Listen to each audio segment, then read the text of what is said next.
Section 4. 2 weeks of grand captivity had passed. The queen was locked not in a dungeon, but instead a room with windows which looked out upon the ancient Hagia Sophia, the waning wonder of the Christian East. Leonorina, princess of the city, read each day to her from gospels strange which said a god had leapt to earth, not as a suitor, nor a warrior to lay waste to worlds, but as an infant in a cave.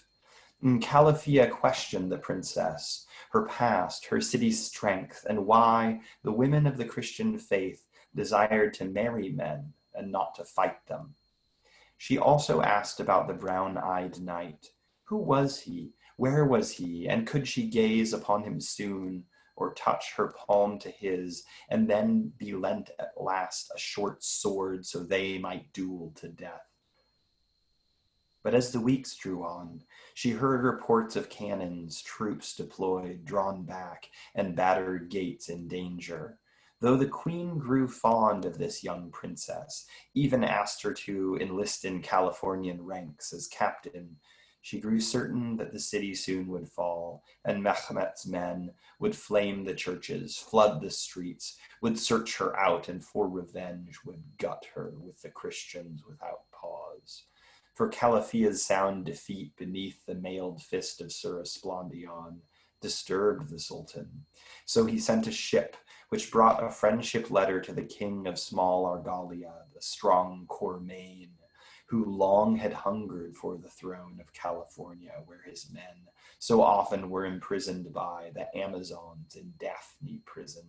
Few would see their liberty again, for every man who went within was forced to help beget new Amazons, until he sired a baby boy, the penalty of which was death by spear point.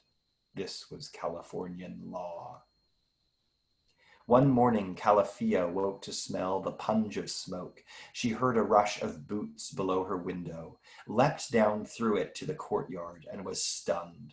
For Talancay, with only a small shield, accompanied the passing troop. She called, "My knight!" He turned and started at the sight of her in silk and lace, clad like a Christian.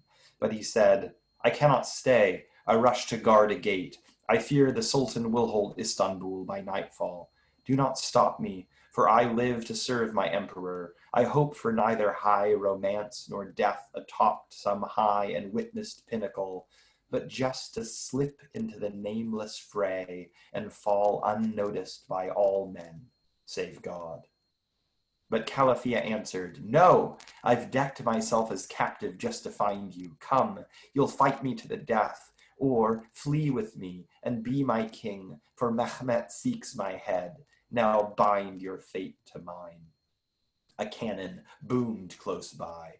Both winced, and Talancay, who spoke the truth, he hoped to never marry, saw again the queen's strange look, not lust and not romance, but rare respect, as one might give a cougar on a cliff, or to a golden eagle who rides high on wind drifts of the evening sea. End of part 4 of Calafia, book 1, New Rome. If you'd like to read along in Calafia, you can find the ebook on Amazon. It looks like this. Thanks for listening. Part 5 is coming soon. Thanks.